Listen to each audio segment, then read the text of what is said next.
আচ্ছা, আমরা এখন যেটা করবো সেটা হচ্ছে 1935 থেকে 1947। তো আগের ক্লাসে আমরা মোটামুটি 1935 থেকে শুরু করেছিলাম, এবং লাস্ট যেটা করেছি সেটা হচ্ছে তোমার এই আজাদ হিন্দ ফৌজ, আজাদ হিন্দ গভর্নমেন্ট, এই অবধি কমপ্লিট করেছিলাম আমরা। তো আজকে আমরা ডিরেক্টলি টপিকে চলে যাচ্ছি।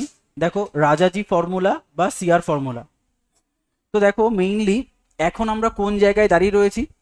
আমরা এখন দাঁড়িয়ে রয়েছি মোটামুটি 1944, 1945 ওই জোনটাতে, মানে আমাদের কুইট ইন্ডিয়া মুভমেন্ট হয়ে গেছে। মানে আলটিমেটলি কোথাও না কোথাও ব্রিটিশরা এখন বুঝতে পেরেছে যে হয়তো ইন্ডিয়াতে আর আমাদের থাকা সম্ভব নয়, এরম একটা জায়গায় দাঁড়িয়ে রয়েছে। তো 1945 এই জায়গায় কি হলো এই সময়? দেখো, আম, রাজাজি ফর্মুলা পাবলিশ হলো। রাজাজি ফর্মুলা কত সালে পাবলিশ হয়? 1944-এ। তো রাজাজি মানে অ্যাকচুয়ালি ইনি কে ছিলেন? চক্রবর্তী রাজা গোপালাচারী, যার টাইটেল বলা যায় conscience keeper of Gandhi. Actually title নয়, কনসায়েন্স কিপার মানে গান্ধীর বিবেক। মানে হয় না, আমরা কাউকে ফলো করি, ঠিক আছে? যেমন কেউ হতে পারে সুভাষচন্দ্র বোস, কেউ হতে পারে বিবেকানন্দ, কেউ হতে পারে রামকৃষ্ণ, কেউ হতে পারে কৃষ্ণ, ঠিক আছে? তো আলটিমেটলি তো কনসায়েন্স মানে হচ্ছে বিবেক, মানে আমার বিবেকটা তার সেটা দিয়ে তৈরি। তো রাজাজি ফর্মুলাতে কি বলা হয়েছে দেখো, to prevent division or partition, actually division নয় পার্টিশন হওয়া উচিত, to prevent partition of India and to bridge the gap between Hindu and Muslim. দেখো, এই জায়গায় তুমি আগের ক্লাসগুলোতে দেখেছো যে মুসলিমরা কি চাইছে? সেপারেট একটা স্টেট, সেপারেট একটা স্টেট চাইছে। আর হিন্দুরা কি চাইছে? হিন্দুরা নয়, ইন্ডিয়ানরা চাইছে ইন্ডিয়ান, ইন্ডিয়াকে।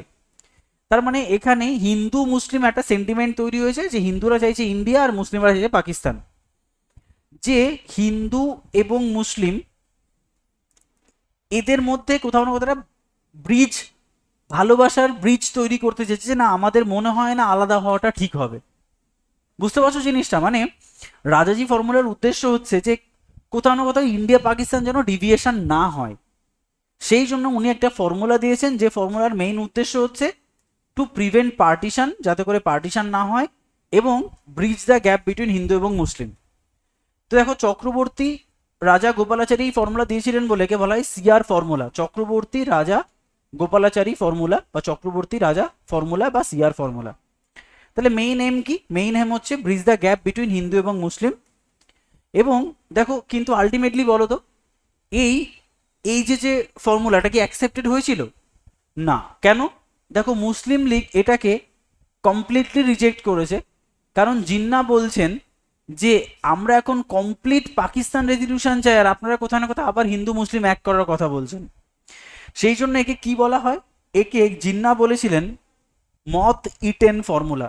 তো লিখে রাখো, মত ইটেন formula.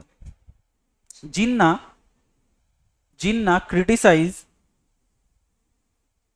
Jinnah criticize Jinnah criticize it by describing Jinnah criticized it by describing as moth eaten formula, মানে পোকায় খেয়ে দেওয়া ফর্মুলা। এখন আর এর কোনো কাজেই লাগবে না। যেমন গান্ধী এরকম একটা বলেছিল না, ফেল পড়া ব্যাংকের চেক, পোস্ট ডেটেড চেক অনেক ক্র্যাশিং ব্যাংক, সেরকম একটা ফর্মুলার কথাই উনি বলছেন, সেরকম একটা থিওরির কথা বলছেন।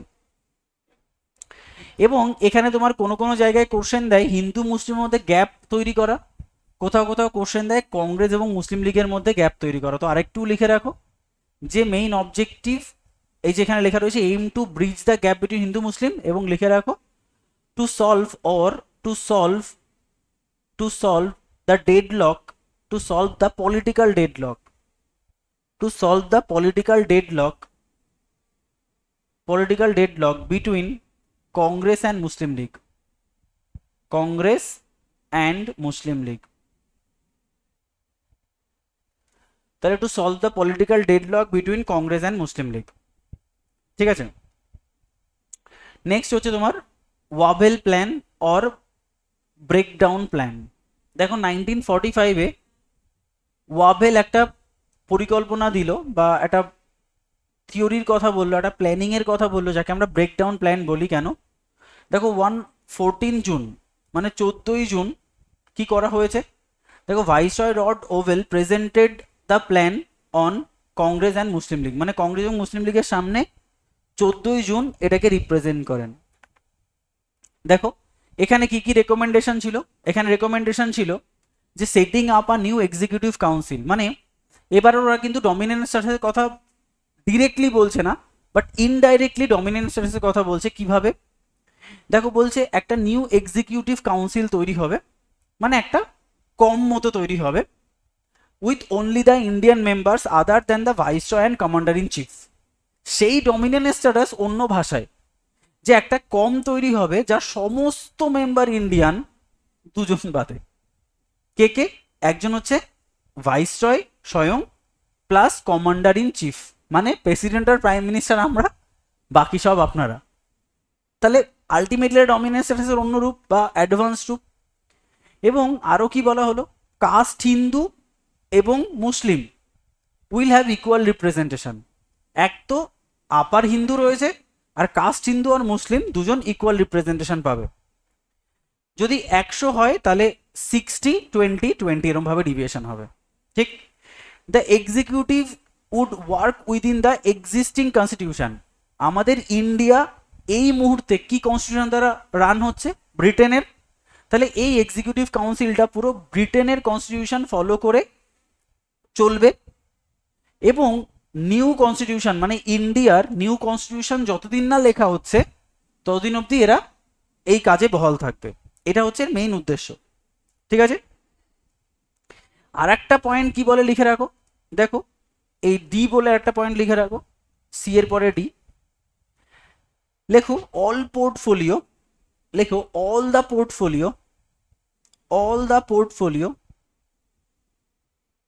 all the portfolios except, all the portfolio except defense, all the portfolio except defense would be held by Indian member, Indian members, মানে ইন্ডিয়ান মেম্বার্স বাদে, সরি ইন্ডিয়ান মেম্বার্সের হাতে ডিফেন্স বাদে সমস্ত পোর্টফোলিও থাকবে। কেন ডিফেন্স থাকবে না? কারণ ডিফেন্সই তো মেন। যদি ডিফেন্স নিয়ে তাদের এগেনস্টেই বিদ্রোহ করা হয় তাহলে তো গল্প শেষ। তাহলে ডিফেন্স বাদে সমস্ত পোর্টফোলিও ইন্ডিয়ানদের হাতে থাকবে, এটা বলা হলো, ঠিক আছে। এবার দেখো বলছে অ্যাজ দেয়ার আর নো পাকিস্তান রেকমেন্ডেশন, যেহেতু পাকিস্তানের রেকমেন্ডেশনের উল্লেখ এই প্ল্যানে ছিল না, তা ডেফিনেটলি মুসলিম লীগ রিজেক্ট করেছে, এত কষ্ট করে কোনো লাভ নেই, আর তার জন্য এটা ফেল করেছে। তাহলে যেহেতু পাকিস্তানের রেকমেন্ডেশন ছিল না, তাই এটা ওয়াবেল প্ল্যানটা কিন্তু ফেল করে গেছে। ওয়াবেল প্ল্যানের টাইম ফ্রেমটা একটু লিখে রাখো, 47 ও পরীক্ষায় কোশ্চেন দেয়, তাহলে 1945 থেকে 1947 দুটোই হবে। আচ্ছা লিখে রাখো একটা পয়েন্ট এখানে, breakdown plan in 1946 for transfer, breakdown plan in 1946 for transfer of power, to Indian, has been prepared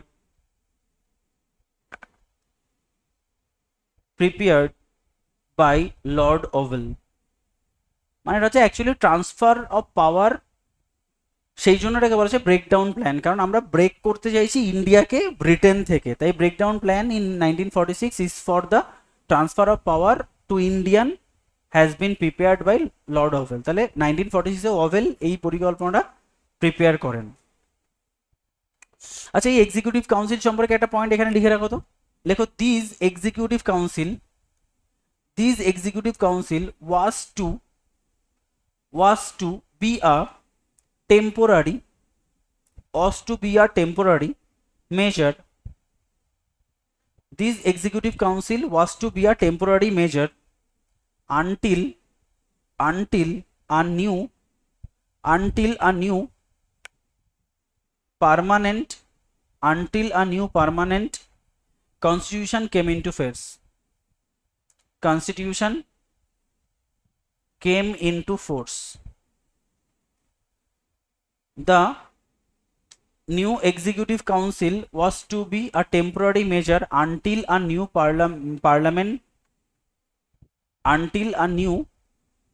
permanent constitution came into force. যতক্ষণ অবধি পার্মানেন্ট কনস্টিটিউশন তৈরি হচ্ছে ইন্ডিয়ানদের জন্য, ততদিন অবধি এই নিউ এক্সিকিউটিভ কাউন্সিল একটা টেম্পোরারি সলিউশন প্রোভাইড করবে। এটা হচ্ছে ওয়াবেল প্ল্যানের মেইন উদ্দেশ্য। দেখো নেক্সট হলো সিমলা কনফারেন্স 1945। তো ডেফিনেটলি এই ওয়াবেল পরিকল্পনার একটা প্রতিক্রিয়া তৈরি হবে। তো এই ওয়াবেল পরিকল্পনার প্রতিক্রিয়াই হচ্ছে সিমলা কনফারেন্স, যেটা 1945-এ হয়েছিল। বলছে on June the discuss about the Wavell plan 21 Indian political leader including the Muslim League আর invited at summer capital in Shimla. তাহলে জুন মাসে 21 জন পলিটিক্যাল লিডার ইনক্লুডিং মুসলিম, তাদেরকে কোথায় ডাকা হলো? সিমলাতে ডাকা হলো।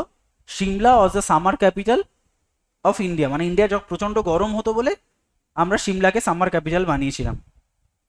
তো এখানে যেটা বলা হচ্ছে, the members are suggested the reconstitution of viceroy executive council. মানে ওটা বলছে যে না, আপনারা যে ভাইসরয় এক্সিকিউটিভ কাউন্সিল তৈরি করেছেন, সেই ভাইসরয় এক্সিকিউটিভ কাউন্সিলটাকে আমরা রিকনস্টিটিউট করতে বলছি।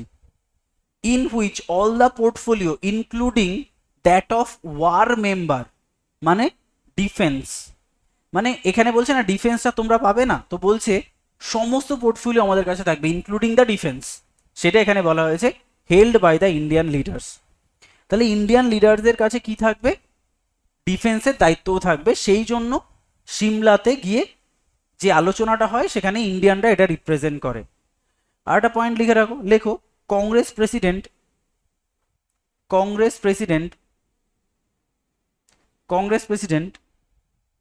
Abul Kalam Azad, Congress president Abul Kalam Azad conducted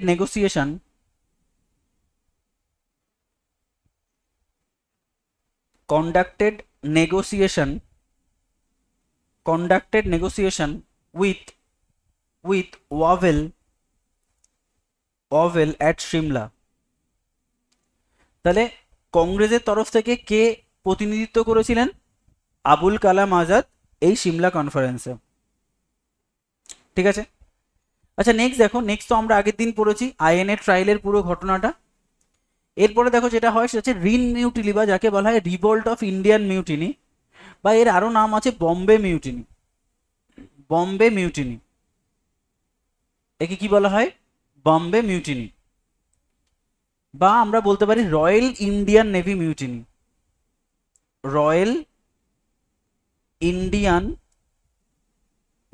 mutiny. কতগুলো নাম? Rin mutiny, revolt of Indian mutiny, Bombay mutiny, royal Indian navy mutiny. ঠিক আছে, যেটা কবে হয়? 1946। এটাকে বলা হয় সব থেকে শর্ট লিভড ইন্ডিয়ান রিভোল্ট, মানে সব থেকে অল্প সময়ের জন্য যদি ব্রিটিশ আর ইন্ডিয়ানদের যে বিদ্রোহ হয় সেটা হচ্ছে এটা। 18ই ফেব্রুয়ারি থেকে শুরু করে 23 ফেব্রুয়ারি, এটা ঠিক করে নিও। 8 ফেব্রুয়ারি নোটসে রয়েছে, বাট এটা 18 হবে। 18 ফেব্রুয়ারি টু 23 ফেব্রুয়ারি। ঠিক আছে, এখানে কি হয়েছে দেখো, এখানে মেইনলি যে বিদ্রোহটা হয়েছে সেটা দুটো জাহাজের সঙ্গে যুক্ত ছিল, একটা HMS তলবার অ্যান্ড HMS হিন্দুস্তান। যেহেতু বম্বেতে এই বিদ্রোহটা প্রথম হয়, তাই একে আমরা বলছি HMS তলবারে বিদ্রোহটা শুরু হয়েছিল। এবং যদি বলা হয় রিন মিউটিনি কোন জাহাজে হয়, তো এটা কি হবে? HMS তলবারে। যদিও HMS কে কি বলা হয়? HMS কে বলা হয় একটা শোর স্টাবলিশমেন্ট। আচ্ছা, শোর স্টাবলিশমেন্ট মানে কি? শোর স্টাবলিশমেন্ট মানে যে সমুদ্রের পাশে যে একটা বিরাট অঞ্চল ক্যান্টনমেন্ট বানানো হয় না, তো সেরকম শোর স্টাবলিশমেন্টকে বলা হয় HMS, যার ফুল ফর্ম হচ্ছে হার্মস ম্যাজিস্ট্রেট। এটা হচ্ছে তোমার একটা ক্যান্টনমেন্ট টাইপের, যেখানে জাহাজগুলো এসে ফেরে, এবং এই জাহাজেই কিন্তু এরা যে সিপাহী, তারাই কিন্তু এর বিদ্রোহ করে। সিপাহী মানে কারা? নেভি। যেমন তুমি এই সেম এরকম একটা বিদ্রোহ দেখেছিলে কোথায়? 1857 ওরাও কিন্তু ইন্ডিয়ান গভর্নমেন্ট দ্বারা পরিচালিত পদাতিক সেনা, আর এটা কি নেভি। তো এরা কি করেছে, কেন এই বিদ্রোহটা হয়েছিল? এই বিদ্রোহের একটাই আচ্ছা কজটা লিখে রাখো, কেন হয়েছিল। কজ হচ্ছে, লেখো, কজ হচ্ছে তোমার, যেমন এদের স্যালারি কম ছিল, এদের সঙ্গে অনেকগুলো কারণ হয়। ধরো স্যালারি কম ছিল, তারপরে এদের লিভিং কন্ডিশন ভালো ছিল না, তারপরে তোমার খাবার খারাপ দিত, জলের খুব বাজে জল খেতে দিত। তো সেই জন্য ইমিডিয়েট কজ বলেই লিখে রাখো, অনেকগুলো কারণ রয়েছে। ইমিডিয়েট কজ হচ্ছে living condition, living condition and food, এই দুটোর খুব বাজে অবস্থা ছিল। কাদের তুলনায়? যারা ব্রিটিশ শাসিত নেভি ছিল, যারা ব্রিটেনের সৈন্য ছিল তাদের তুলনায়। এর জন্য তোমার এই রিন মিউটিনিটা 18 ফেব্রুয়ারিতে শুরু হয় এবং 23 দমন করা হয় এক প্রকারে, ঠিক আছে। এবং এখানে কি করা হয়, এখানে প্রচুর স্ট্রাইক এবং সাবসিকুয়েন্ট রিভোল্ট হয়। যেমন স্ট্রাইক বলতে আমরা কোনো কাজ করব না, কোথাও যেটা স্ট্রাইক যারা করে থাকে সেরকম।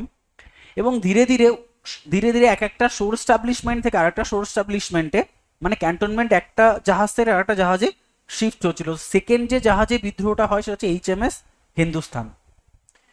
এই বিদ্রোহটা সত্যি অর্থে দমন করা হয়েছিল। দমন কে করেছিলেন? বল্লভভাই প্যাটেল এবং জিন্না অন 23 ফেব্রুয়ারি। আচ্ছা, কেন বল্লভভাই প্যাটেল এবং জিন্না একে দমন করেছিলেন?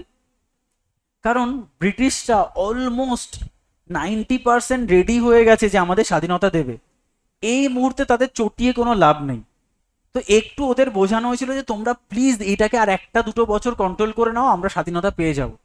তো সেই জন্য এরকম বিদ্রোহ জেনারেলি এই মাত্র 5-6 দিনের মধ্যে শান্ত হওয়ার নয়। এটা একমাত্র শান্ত হয়েছিল, দেখো, মুসলিম এবং হিন্দু দুজনেই লেগে গেছেন থামানোর জন্য। কেন? মুসলিম লীগরাও বুঝে গেছে আমরা আলাদা স্টেট পাবো, তোমরা আলাদা স্টেট পাবে, ফলে কোনো দরকার নেই এর বিরোধিতা করার। তো এখানে লিখে রাখো যে it was most short lived, it was most short-lived anti-British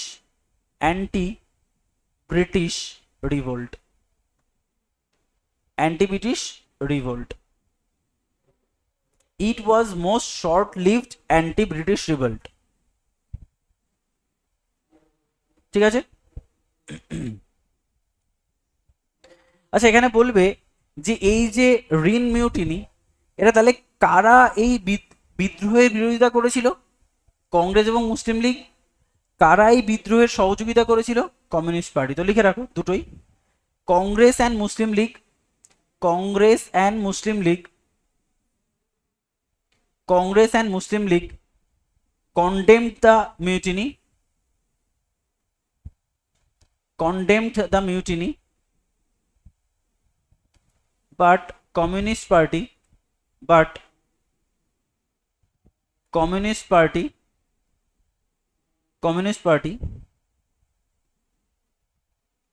supported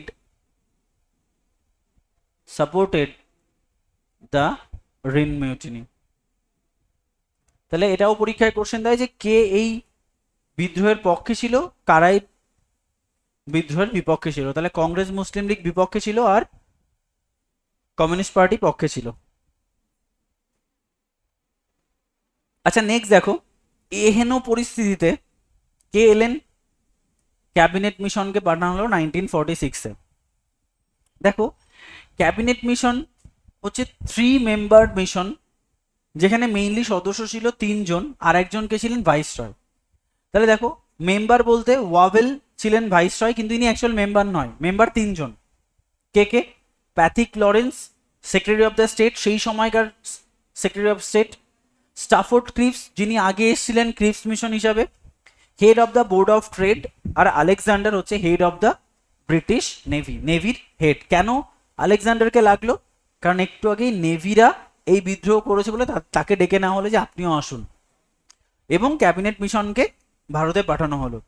ঠিক আছে, কেন ক্যাবিনেট মিশনকে পাঠানো হলো সেটাই বলছে। As a result of RIN mutiny prime minister Clement Attlee sent cabinet mission to India.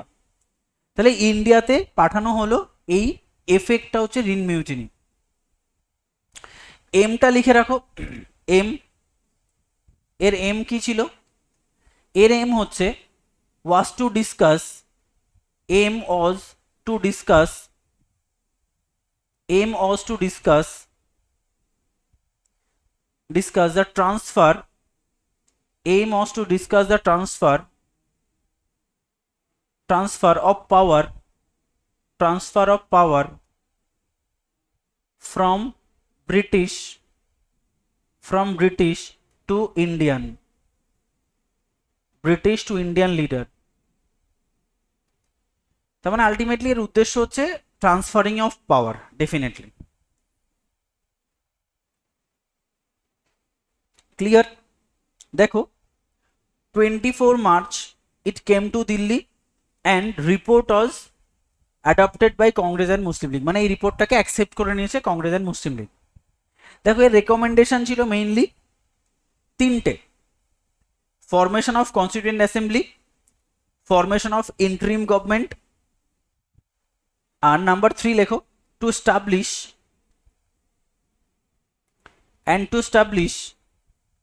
an executive council to establish an executive council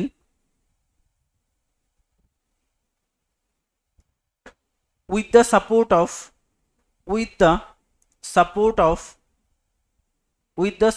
of major Indian parties, তাহলে তিনটে কি?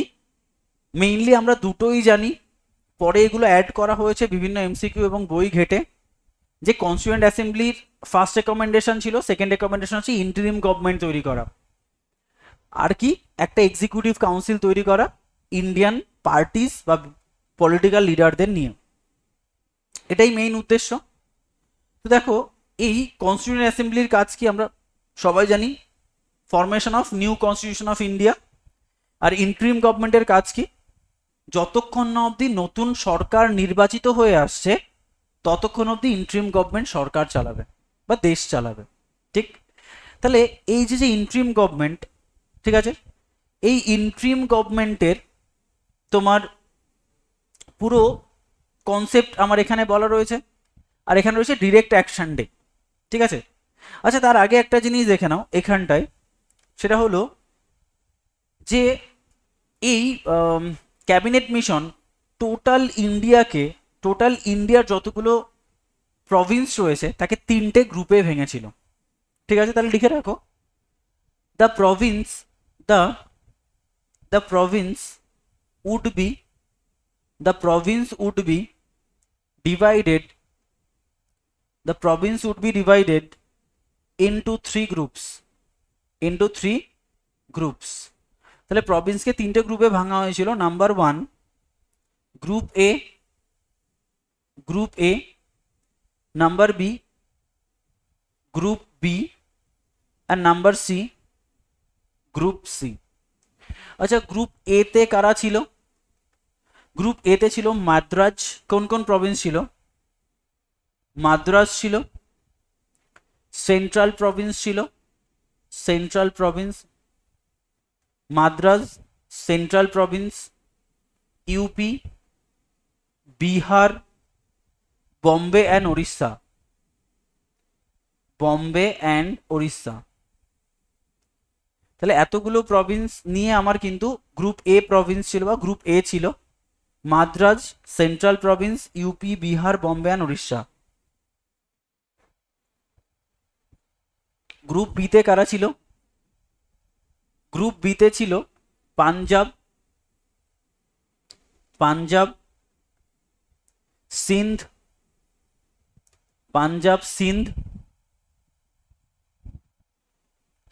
নেক্সট বালুচিস্তান, পাঞ্জাব, সিন্ধ, বালুচিস্তান, আর NWFP, north west frontier province, north west frontier, north west frontier বা frontier province. তাহলে group বিতে কি ছিল? পাঞ্জাব, সিন্ধ, বালুচিস্তান। তাহলে বুঝতে পারছো আস্তে আস্তে করে ইন্ডিয়া পাকিস্তান আলাদা হয়ে যাচ্ছে। এই যে গ্রুপ বি মানে কিন্তু পুরোটাই পাকিস্তান, তাই না? দেখো, পাঞ্জাব, সিন্ধ, বালুচিস্তান আর নর্থ ইস্টার্ন ফ্রন্টিয়ার প্রভিন্স। আর গ্রুপ সি ছিল Bangla and Assam. Group C ছিল বাংলা অ্যান্ড আসাম, বাংলা অ্যান্ড আসাম, ঠিক। তা দেখো, group A, group B, group C আমার মোটামুটি এই ডিভিয়েশনটা করেন। কারা করেন? এই ক্যাবিনেট মিশন। এবং এখান থেকে ধীরে ধীরে টোটাল ইন্ডিয়াকে বলা যেতে পারে ডিভিয়েশন করা শুরু হলো এবং পাকিস্তানের একটা আইডিয়া পাওয়া গেল। এ হেন পরিস্থিতিতে একটা ঘটনা ঘটলো যেটা একদমই এক্সপেক্টেড নয়, যেটা হয়েছিল 1946-এ, ঠিক আছে। দেখো মেইনলি এখানে কি হয় তো একটু লিখে রাখো, এই পুরো জিনিসটা কেন হয়, যেটা একদমই এক্সপেক্টেড নয় বা এখনো আমরা মেনে নিতে পারি না এই ঘটনাটা কেন হলো। বাট লেখো, in July, in July 1946, in July 1946, in July 1946,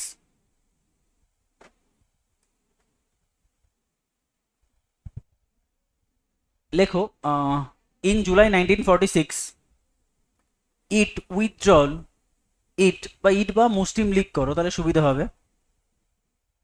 মুসলিম লীগ, মুসলিম লীগ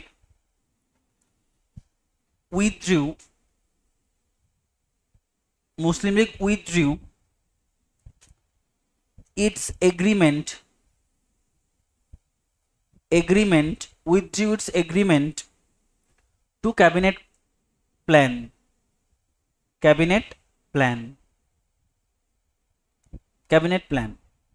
দেখো আর এর পরে একটু লেখাবো, এইটাকে অ্যাকসেপ্ট করলো কে? দেখো বলা রয়েছে 24 মার্চ এই রিপোর্টটা যে দেওয়া হলো সেটাকে অ্যাডপ্ট করলো কে? কংগ্রেস এবং মুসলিম লীগ। এবার অ্যাকসেপ্টের পর ক্যাবিনেট মিশন ইন্ডিয়াকে তিনটে আলাদা আলাদা প্রভিন্সে ভেঙে দিল, মানে গ্রুপ এ বি সিতে। এবার পাকিস্তান ভেবেছিল গ্রুপ বি হচ্ছে পাকিস্তান, কিন্তু পরবর্তীকালে দেখে না ওরা এখনো ডিভিয়েশন করেনি, ওরা ইন্ডিয়ার মধ্যেই রেখেছে, গ্রুপ বিটা ইন্ডিয়ার মধ্যেই রয়েছে, বাট ওটা মুসলিম অধ্যুষিত অঞ্চল। এই ঘটনাটা যখন মুসলিম লীগ বুঝতে পেরেছে সেই মুহূর্তে দেখো, in July 1946 Muslim League উইথড্রিউ the agreement, মানে না আমরা আর আপনার প্ল্যান মানি না, ঠিক আছে। and they they announced a general strike, announced a general strike, they announced a general strike on 16th August, on 16th August to assert its demand, to assert its demand for separate state, for separate state। বুঝতে পারলে জিনিসটা একদম পুরো ঘটনাটা? তাহলে cabinet মিশনের যে পরিকল্পনা ছিল সেখান থেকে ওরা কি করলো না, আমরা আপনাদের আর রেকমেন্ডেশন মানছি না, এবং একটা জেনারেল স্ট্রাইক শুরু করলো এবং দাবি করলো যে আমরা কিন্তু আলটিমেটলি চাইছি আমাদের সেপারেট স্টেট, না এই গ্রুপ বি দিয়ে আমরা শান্ত হব না। তাহলে দেখো, এই যে 16th অগাস্ট কি হয়েছিল, এই দিনটাকে বলা হয় ডিরেক্ট অ্যাকশন ডে। কেন? বিরাট এক দাঙ্গা হয়েছিল। কারা করেছিল? মুসলিম লীগ অর্গানাইজ করেছিল under the leadership of Jinnah. জিন্নার পরামর্শে যাকে পেরেছে তাকে মেরেছে, ঘরে আগুন ধরিয়ে দিয়েছে হিন্দুদের। দেখো সেন্টার কি? কলকাতা, নোয়াখালী এবং গাড়মুক্তেশ্বর, এই তিনটে জায়গায় মেইনলি এদের সেন্টার ছিল। বলতে পারো যে কলকাতা, নোয়াখালী, মানে একটা কলকাতায় বাংলায়, একটা উত্তরপ্রদেশে আর একটা বাংলাদেশে, ঠিক আছে। গাড়মুক্তেশ্বর হচ্ছে ইউপি। তাহলে এই তিনটে জায়গা ছিল ওদের মেইন সেন্টার। ঠিক আছে। এবং সব থেকে ভয়ঙ্কর রূপ নিয়েছিল কোথায়? কলকাতাতে। তাই একে কি বলা হয়? কলকাতার এই ঘটনাটাকে বলা হয় the great Calcutta killing. it is known as it is known as it is known as great calcutta killing, great calcutta killing। তার মানে বুঝতে পারলে যে কলকাতাতে এত ভয়ঙ্কর রূপ নিয়েছিল যে এর নামই দেওয়া হলো দ্য গ্রেট ক্যালকাটা কিলিং, মানে ধরে ধরে কলকাতার সমস্ত মানুষকে মারা হয়েছিল। এবং এখানে কি হয়েছিল লেখো, more than 4,000 people 4,000 people more than 4,000 people lost their lives মানে মারা গেছিলেন। and 1 lakh were left homeless, মানে এরা পালিয়ে গেছিল বাড়ি ছেড়ে। in 72 hours, মানে 3 দিনের মধ্যে এত অত্যাচার করেছিল যে বাড়ি থেকে এরা পালিয়ে যায় প্রায় 1 লাখ। বুঝতে পারছো? তাই এটাকে কি বলা হচ্ছে? সেই জন্য কি বলা হচ্ছে? The great Calcutta killing. Next দেখো ইন্ট্রিম গভর্নমেন্ট। তাহলে আমরা এই যে ইন্ট্রিম গভর্নমেন্টটা তৈরি করার পরামর্শ দেওয়া হয়েছে, তো ইন্ট্রিম গভর্নমেন্ট তৈরি করা হচ্ছে কত সালে? 1946-এ। তাহলে ইন্ট্রিম গভর্নমেন্ট হলে আবার সেই ভোটাভুটি হবে। এবার কতগুলো আসন কত? টোটাল 296টা আসনের মধ্যে কংগ্রেস পেল কতগুলো? 200টি আসন। আবার সেই মনে পড়ছে প্রথম একটা সেই 11টা প্রভিন্সের মধ্যে 9টা প্রভিন্স একবার মুসলিম লীগকে হারালো, এই আবার মুসলিম লীগকে হারিয়ে দিল। তার মানে এখন দেশ স্বাধীন হওয়া অবধি কে লিড করবে? ইন্ট্রিম গভর্নমেন্ট হিসাবে কংগ্রেস। ঠিক আছে। দেখো ভাইসরয় ইনভাইটেড দ্য নেহেরুকে ইনভাইট করলো to set up interim government, যে তুমি তোমার ইন্ট্রিম গভর্নমেন্ট তৈরি করো। তো নেহেরু ইন্ট্রিম গভর্নমেন্ট তৈরি করলো। এখানে তাহলে ভাইসরয়কে লেখো, ভাইসরয় হচ্ছে ওয়াভেল, এখানে কমান্ডার ইন চিফ ভাইসরয় হচ্ছে ওয়াভেল, মানে এই পুরো ইন্ট্রিম গভর্নমেন্টের যে head viceroy Wavell, commander in chief sir Claude, CLAUDE, sir Claude, AUCHINLECK, Auchinleck, sir Claude Auchinleck. ইনি ছিলেন commander in chief. Vice president কে ছিলেন? ভিপি বা vice president JL Nehru. Interim গভর্নমেন্টের ভাইস প্রেসিডেন্ট ছিল JL নেহেরু। হোম মিনিস্টার বা home affairs লেখো অমিত শাহ, বল্লভভাই প্যাটেল। সবাই ঝিমিয়ে পড়েছে, একটু অমিত শাহ বলে নিলাম। তাহলে হোম অ্যাফেয়ার্স হচ্ছে বল্লভভাই প্যাটেল। আর ফাইন্যান্সের দায়িত্ব কে ছিল? লিয়াকত আলী খান। এটা মেন্সের কোশ্চেন, লিয়াকত আলী খান। ইনিশিয়ালি দেখো মুসলিম লীগ এই ইন্ট্রিম গভর্নমেন্টে অ্যাকসেপ্টই করেনি, মুসলিম লীগ ইন্ট্রিম গভর্নমেন্ট চাইনি। তো মুসলিম লীগ দেখো পরবর্তীকালে দেখো Muslim League first rejected, later join October 1946। তাহলে এটাও পরীক্ষায় মেন্সে কোশ্চেন দিয়েছে অনেকবার যে মুসলিম লীগ কবে ইন্ট্রিম গভর্নমেন্টে জয়েন হয়, কি হবে? অক্টোবর 1946। আর তাকে খুশি করার জন্য একটা পোস্ট না দিলে হয়, তখন ফাইন্যান্সের পোস্ট লিয়াকত আলী খানকে দেওয়া হয়েছে। বুঝেছ?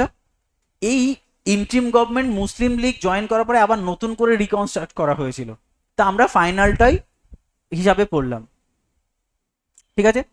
আচ্ছা দেখো এই যে পুরো জিনিসটা 296 এর মধ্যে 200 আসন, এটা লিখে রাখো যে 8 বা কংগ্রেস লেখো, কংগ্রেস উইন বা ওন লেখো, Congress won 8 province of 11 province, মানে 11টার মধ্যে 8টায় জয়লাভ করে। এখানে মেইনলি তোমার প্রভিন্সটা গুরুত্বপূর্ণ না, এখানে আসনটা গুরুত্বপূর্ণ। সেই জন্য এটা কেন 8 লিখিয়ে দিলাম, পরীক্ষায় বারবার কোশ্চেন দেয় যে কংগ্রেস 8টায় জিতেছে না 9টায় জিতেছে, আগেরটায় কটায় জিতেছে 9টায়, এটাই 8টা, এই দুটো কিন্তু খুব গোলায়। তো আমরা অত দেখি না, একবার 9 ঠিক করে দিই, একবার 8টা কেন হলো, 8টা তো কোথাও ছিল না। তো মাথায় রাখবে ইন্ট্রিম গভর্নমেন্টের ইলেকশন যদি বলে তাহলে হবে 8, আর প্রভিন্সিয়াল ইলেকশন যদি হয় তাহলে হবে 9। ঠিক আছে, সেই জন্য আমি 8 লিখে দিলাম।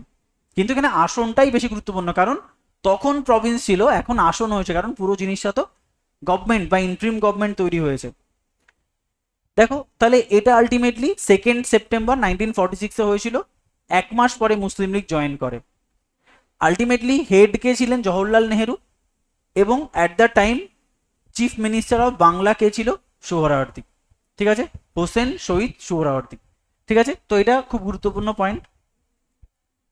আচ্ছা লেখো, viceroy executive council, viceroy executive council, viceroy executive council, viceroy executive council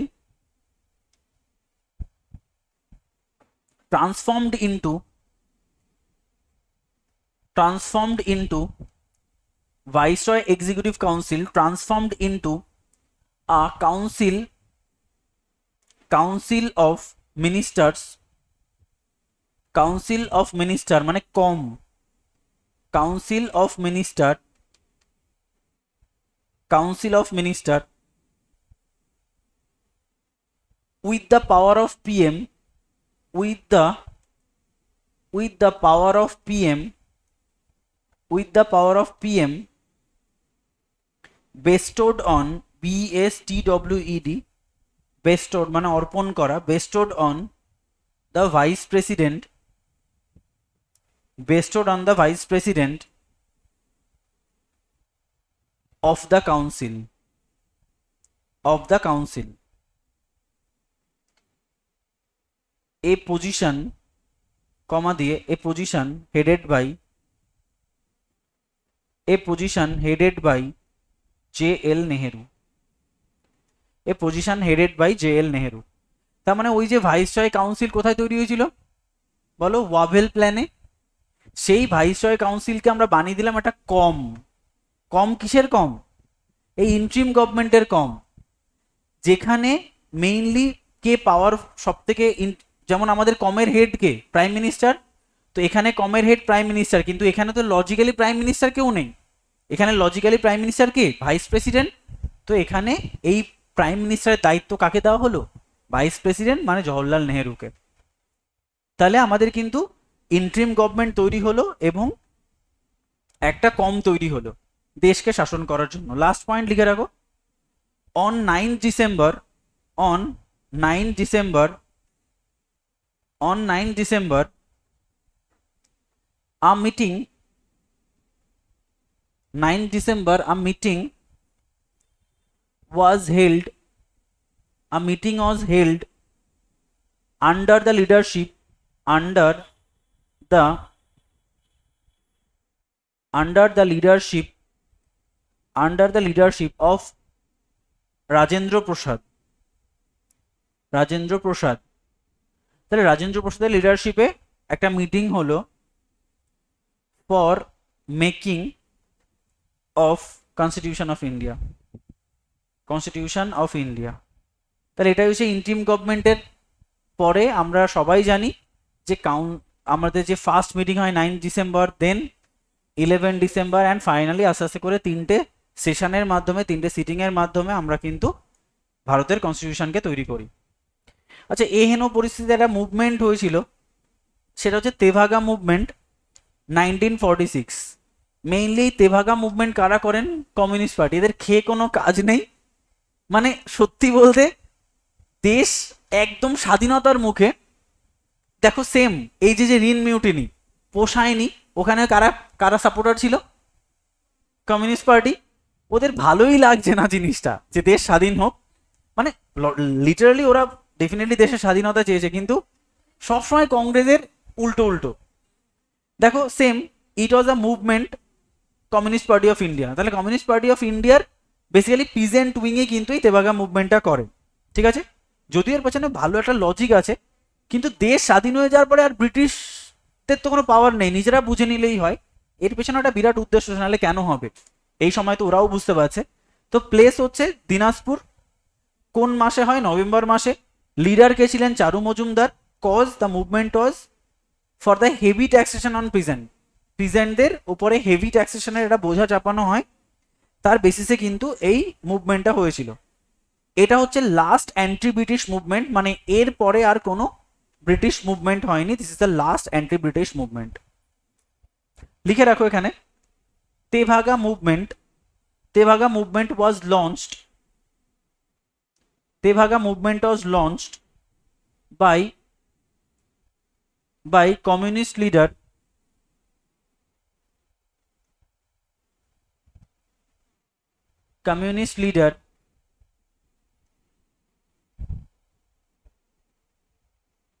লেখো the provincial কিষাণ সভা, provincial কিষাণ সভা, provincial কিষাণ সভা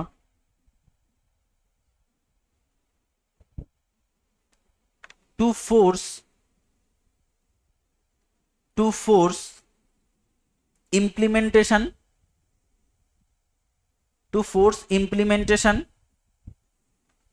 of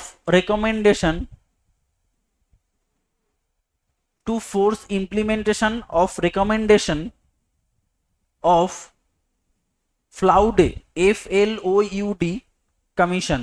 এটাও ডব্লিউবিসিএস মেন্সের কোশ্চেন, যে এই তোমার মেইনলি যে প্রভিন্সিয়াল কিষাণ সভা, যারা অ্যাকচুয়ালি কমিউনিস্ট পার্টি বেঙ্গলের যে উইংটা, বাংলার যে উইংটা, তাদের যে প্রভিন্সিয়াল কিষাণ সভা, তারা অ্যাকচুয়ালি রেকমেন্ডেশন কার নিয়েছিল? ফ্লাউডে কমিশনের রেকমেন্ডেশন নিয়েছিল।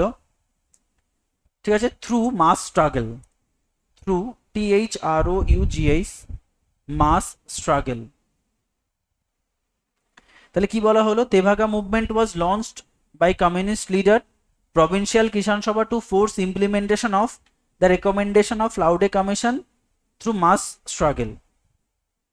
ঠিক আছে, আচ্ছা এই যে তোমার একটা বা এই যে তোমার কমিশনটা, ফ্লাউডে কমিশনের আর একটা নাম আছে, দুটোই পরীক্ষা আলাদা আলাদাভাবে দিয়েছিল। এই কমিশনটার নাম হচ্ছে the Bengal land revenue commission, the Bengal land revenue commission, land revenue commission. তাহলে বেঙ্গল ল্যান্ড রেভিনিউ কমিশন বা ফ্লাউডে কমিশনের রেকমেন্ডেশন অনুযায়ী কমিউনিস্ট পার্টির যে উইং, বাংলার উইং প্রভিন্সিয়াল কিষাণ সভা, কিন্তু এই বিদ্রোহটা ব্রিটিশদের এগেইনস্টে করেছিল। ঠিক আছে, আচ্ছা এই তোমার টোটাল রেকমেন্ডেশনটা কি ছিল, মানে ব্রিটিশদের এগেইনস্টে আমরা কাছ থেকে কি দাবি করেছিলাম, তো সেটা লিখে রাখো, যে in the movement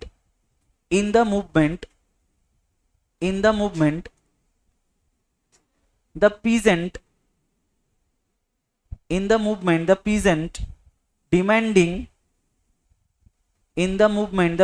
demanding 2/3 of the production,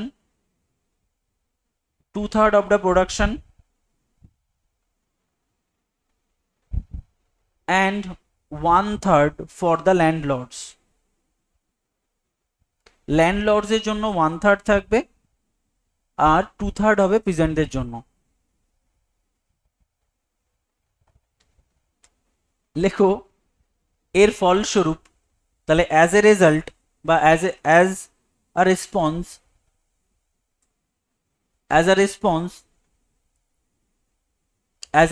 এই ফলস্বরূপ the Muslim League as a response the Muslim League in the লেখো in the province, as a response the Muslim League in the province launched Borgadari Act, BARGADARI, Bargadari act. তাহলে এই recommendation বা এই দাবিতে মুসলিম লীগ কি করলো, প্রভিন্সের মধ্যে বর্গাদারি অ্যাক্ট চালু করলো, which which provided which provided the which provided the share of which provided the share of harvest given to the landlords by 1/3 of the production. ঠিক আছে, সেম মানে তাহলে কি কি বলা হলো, এটা হচ্ছে লাস্ট অ্যান্টি ব্রিটিশ রিভল্ট কোথায় হয়েছিল, দিনাজপুরে হয়েছিল।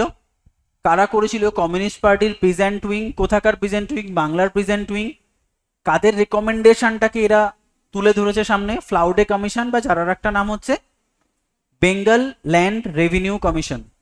এই কমিশন কি রেকমেন্ডেশন ব্রিটিশদের সামনে তুলে ধরেছে, 1/3 for the landlords, 2/3 for the farmers.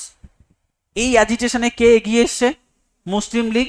এবং তারা কি চালু করলো মুসলিম লীগ, এই কারণ মুসলিম লীগের তখন হেড কে ছিলেন, ওই মানে বাংলার তখন প্রাইম মিনিস্টার বা চিফ মিনিস্টার কে ছিলেন, ওই ফিরদৌস, ঠিক না, সোহরাওয়ার্দী। তাহলে হোসেন শহীদ সোহরাওয়ার্দী, তো ওনার ইয়েতে রিকোয়েস্টে ওনার কাছে মুসলিম লীগ রিকোয়েস্ট করলো এবং কি চালু হলো, বর্গাদারি অ্যাক্ট। এবং যার থ্রু দিয়ে বাংলায় কি চালু হলো, যে 1/3 ল্যান্ডলর্ডরাই পাবে।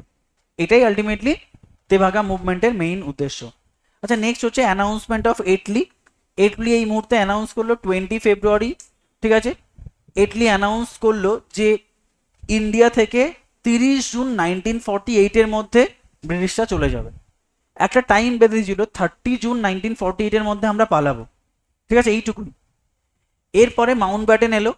মাউন্ট ব্যাটেন, যাকে 3 জুন প্ল্যান বলা হয়, 1947-এ বেসিক্যালি এটা ডিল করছে কি নিয়ে, ট্রান্সফার অফ পাওয়ার নিয়ে। যদিও তোমার এই মাউন্ট ব্যাটেনের ট্রান্সফার অফ পাওয়ার, ঠিক আছে, এটা বেসিক্যালি তোমার মাউন্ট ব্যাটেন কিন্তু প্রথমত যে প্ল্যানটা তুলে ধরেছিলেন সেটা হচ্ছে বালকান প্ল্যান। তোমরা অলরেডি বালকান প্ল্যান পড়েছো যখন আমরা ভাইসরয় এর সেকেন্ড পার্টটা পড়েছিলাম। তো বালকান প্ল্যান হচ্ছে 1947-এ চালু হয়েছিল, ডিকি বার্ড প্ল্যান বলা হয় যাকে, এবং যেটা completely fragmentation of Indian independence নিয়ে কথা বলা হয়।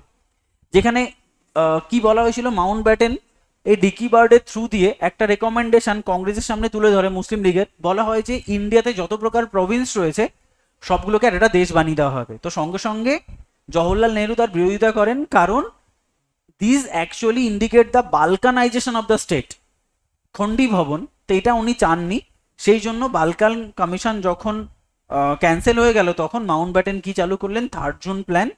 এবং আলটিমেটলি এখানে মাউন্ট ব্যাটেন অ্যাওয়ার্ড বলে দাবি করা হয়, যেখানে বলা হয়েছে হ্যাঁ আমরা ইন্ডিয়া পাকিস্তান দুটো ভাগে ভাগ করব। এবং তাদের রেকমেন্ডেশনে, ঠিক আছে। আচ্ছা, তোমাকে পরীক্ষায় কোশ্চেন দেবে যে মুসলিম লীগ কেন মাউন্ট ব্যাটেন প্ল্যান অ্যাকসেপ্ট করেছে। এই প্রথম একটা প্ল্যান অ্যাকসেপ্ট করেছে, সেটা হচ্ছে মাউন্ট ব্যাটেন প্ল্যান। তার আগে ক্যাবিনেট মিশন করে উইথড্রল করে নিয়েছে। তার কারণ হচ্ছে পাকিস্তান রেজলিউশন ছিল তাই। এবং 1947-এ 18 জুলাই 1947 এই একটা পাস হলো, আমরা জানি ক্রাউন সাইন করেছে। এবং 14 আগস্ট পাকিস্তান ফ্রিডম পেল এবং 15 আগস্ট ইন্ডিয়া ফ্রিডম পেল এবং আলটিমেটলি দেশ দুভাগে ভাগ হলো, ঠিক আছে। তো এই হচ্ছে মোটামুটি আমাদের 1947 3টে ক্লাসে আমরা কমপ্লিট করেছি, টানা বড় বড় ক্লাস নিয়ে, ঠিক আছে। চলো তাহলে এন্ড করে দিচ্ছি।